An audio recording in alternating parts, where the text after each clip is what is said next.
मैं हूँ संध्या सक्सेना माँ लक्ष्मी ज्योतिष आध्यात्मिक चैनल की तरफ से आपका स्वागत करती हूँ। आप जैसे कि जानते हैं कि हम शिव पुराण की कथा कर रहे हैं और उसमें हमारा जो सती खंड है उसका अध्याय स्टार्ट हो गया है, जिसमें हमारा जो दूसरा अध्याय मैं करूँगी।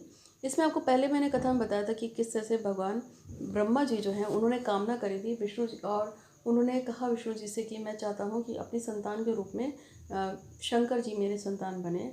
और तब उन्होंने शंकर जी की तपस्या करनी शुरू की। शंकर जी ने प्रसन्न होकर उनके पुत्र के रूप में जन्म लिया। लेकिन यहाँ पे क्या हुआ, अब आगे की कथा मैं सुनाऊंगी। तो आगे की कथा के रूप में भगवान ब्रह्मा जो थे उनका और भगवान विष्णु जी का जो जन्म हुआ था वो भगवान शंकर के द्वारा ही हुआ था, क्योंकि सबसे पहले निराकार रूप में भगवान ही थे। लेकिन जब उन्होंने सृष्टि को बनाने का कार्य विष्णु जी को और ब्रह्मा जी को सौंपा, तो भगवान ब्रह्मा जी थे उनको अंदर काफ़ी घमंड था, जबकि उनकी उत्पत्ति जो है भगवान विष्णु की नाभि से ही हुई है। तो उससे पहले एक शंखनाद कर देते हैं कि हे भगवान गणेश जी, मुझ पे, मेरे परिवार पे और वो सभी लोग जो इसको सुनने जा रहे हैं उन सब पे कृपा करें, कृपा करें, कृपा करें। इस ब्रह्मांड में मुझ पे, मेरी वाणी पे, मेरे परिवार में और मेरे सभी जो मुझे सुनते हैं उन सबके अंदर स्थापित हो, स्थापित हो, स्थापित हो। जय श्री गणेश जी।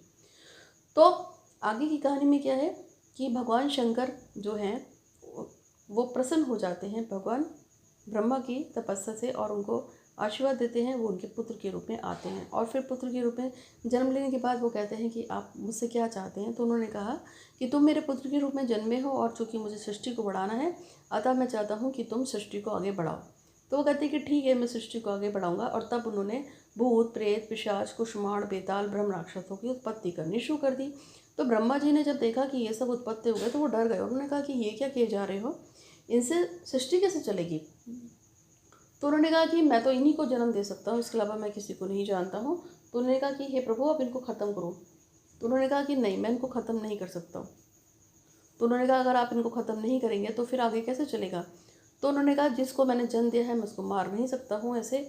अगर आपको ये, आप एक काम कीजिए, आप अपने खुद के पुत्रों को जन्म दीजिए। इस तरह से भगवान शंकर ने एक माया को खींच लिया। इस कथा से ये प्रसंग है कि भगवान जो थे शिव, जो बड़ी वाली छतरी ना हमारी, जो हमारे पिता हैं, परमेश्वर हैं, उन्होंने सृष्टि का निर्माण किया था और सृष्टि को ब्रह्मा जी को सौंपा था। कहा था कि आप बनाओ। विष्णु जी को कहा था कि आप इसका पालन कीजिए। लेकिन ब्रह्मा जी के अंदर इतना घमंड, इतना अहंकार शुरू से ही था कि उन्होंने लगा कि मैं कुछ भी कर सकता हूँ। इसलिए उन्होंने भगवान शिव को मतलब अपने कंट्रोल में करने के लिए उनकी तपस्या की कि मैं उनको अपने पुत्र के रूप में प्राप्त करूँगा।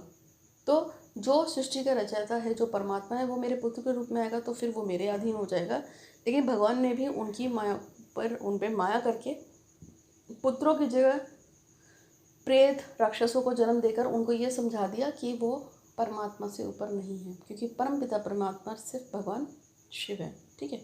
तो इस तरह से उनकी जो बुद्धि थी, जब उस पर से माया हटी तो ब्रह्मा जी ने भगवान शंकर से माफ़ी मांगी।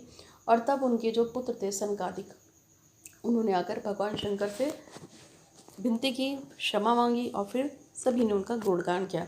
इस तरह से हमारा दूसरा अध्याय समाप्त होता है और इसमें भगवान शिव की नील लोहित नाम से प्रार्थना की गई। नील लोहित क्या है, जिनका नीला कंठ है। अब हम आगे आते हैं तीसरे अध्याय में, जिसमें ब्रह्मा जी का काल तथा सृष्टि के अन्य पदार्थों की किस प्रकार से रचना की थी उसके बारे में बताया गया है। अब हम आगे बताते हैं कि भगवान ने जब इस तरह से अलग हो गए थे तब ब्रह्मा जी ने अपने 5 भूतों का जन्म दिया। आकाश, वायु, अग्नि, जल, पृथ्वी, समुद्र, वृक्ष और काल आदि सभी का उन्होंने निर्माण करना शुरू कर दिया। इसके साथ साथ उन्होंने कालों की रचना की, सृष्टि में पदार्थों की रचना शुरू कर दी। अब बात आ रही थी कि इंसान कैसे जन्म लेंगे। ठीक है, मेन तो ये था कि सृष्टि में मानव का होना बहुत जरूरी था। तो क्या किया, उन्होंने भगवान शंकर से प्रार्थना की कि आप मेरे लिए कुछ करें। तो उमा सहित भगवान शंकर ने उनको आशीर्वाद दिया। और जब उन्होंने भगवान शंकर और माता उमा का ध्यान करने बैठ गए, कौन, ब्रह्मा जी, तब उनके जो आँखें थी, यानी कि जो उनके नेत्र से, उन्हें उनसे ऋषि महर्षि का जन्म हुआ, जिनको आप सप्तऋषि में जानते हैं ना। वो हृदय से भृंग ऋषि का जन्म हुआ, सिर से ऋषि अंगिरा का जन्म हुआ, कान से मुनिश्रेष्ठ पुलह का जन्म हुआ, उदान से पुलत्स्य का जन्म हुआ, समान से वशिष्ठ जो है ऋषि उनका जन्म हुआ, अपान से केतु एक ऋषि उनका जन्म हुआ, कानों से अत्रि ऋषि हैं उनका जन्म हुआ, प्राणों से दक्ष प्रजापति आप जानते हैं, जिनका हरिद्वार में कहते हैं ना जहाँ पे सती पूज गई थी उनका जन्म हुआ। और गोदी से नारायण का यानी कि भगवान नारद का जन्म हुआ। इस तरह से उनके संतानों का जन्म हो गया। इसके बाद उन्होंने 2 रूप और बनाए। ठीक है, अब क्या हुआ, भगवान जो शिव थे उन्होंने अर्धनारीश्वर का रूप लिया, यानी आधे स्त्री और आधे पुरुष।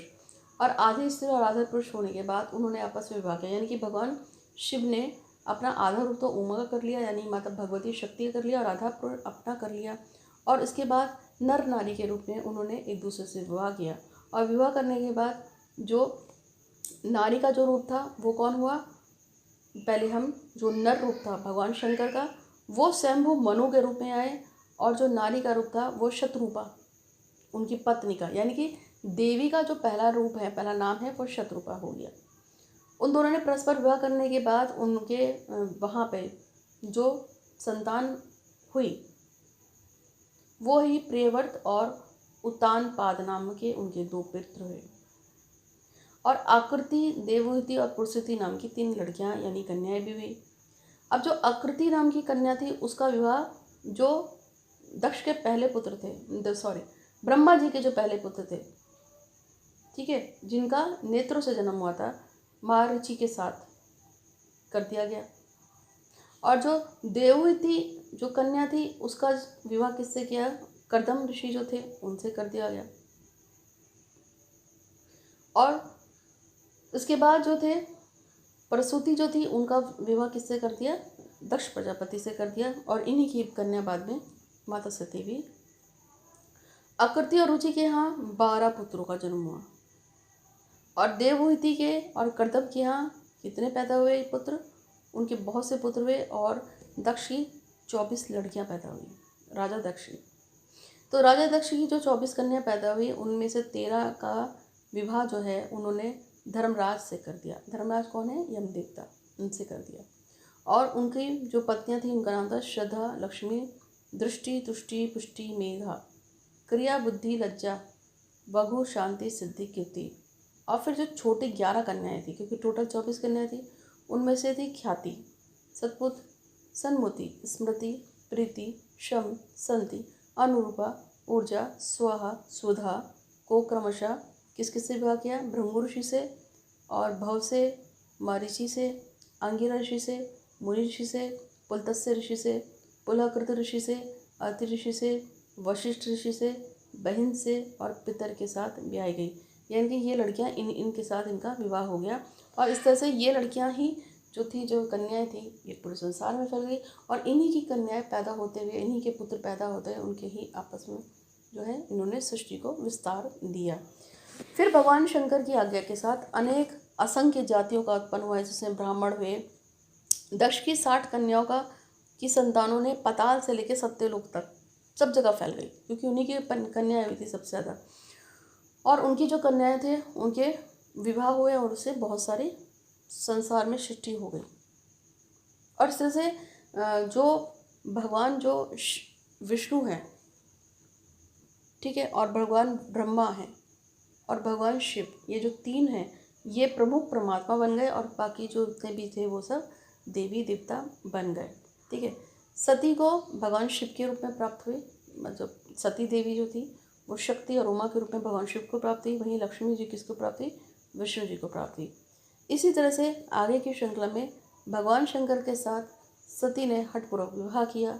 और विवाह के बाद एक राजा जो दक्ष थे प्रजापति, उनके द्वारा जो है कलंकित हुई वो यज्ञ में, और उसके बाद उन्होंने यज्ञ में कूद कर अपनी शरीर को त्याग दिया। फिर उनका पुनः जन्म हुआ पार्वती के रूप में, और उसी पार्वती अवतार में ही माता ने और भी अवतार लिए साथ साथ, जिसमें कालिका, चंडिका, भद्रा, चामुंडा, विजया, जया, ज्योति, भद्रकाली, दुर्गा, भगवती, कामाख्या, कामदा, अम्बा, मृदंडी, ये नाम पार्वती माता के ही हैं।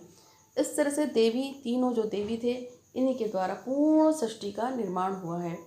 तो उम्मीद है कि आपको ये वीडियो बहुत अच्छा लगा होगा। इसमें मैंने आपको भगवान के जो शिव पुराण का अध्याय 2 और 3 सती खंड का बताया है रुद्र संहिता में। तो आज के लिए बस इतना ही। आप सब अपना बहुत बहुत ध्यान रखिए। छोटे बच्चों का ध्यान रखना है, बड़ों का भी ध्यान रखना है। कोरोना वायरस फैला हुआ है, ज़्यादा बाहर मत निकलेगा। आज के लिए इतना ही। आप सब बहुत बहुत बहुत बहुत खुश रहिए। और चूँकि सावन का टाइम चल रहा है तो शिव पंचाक्षरी मंत्र जो है उससे और रुद्र सूक्त के मंत्रों से भगवान शिव का कीजिए। जो जल चढ़ाते हैं, रुद्राभिषेक, जो कथाएं मैं सुना रही हूँ उसको सुनते सुनते भी आप भगवान शिव पे जल चढ़ाएंगे तो बहुत अच्छा लाभ मिलेगा, मन्नत अवश्य पूरी होगी। तो आज के लिए बस इतना ही। खुश रहिए हमेशा। Thank you so much.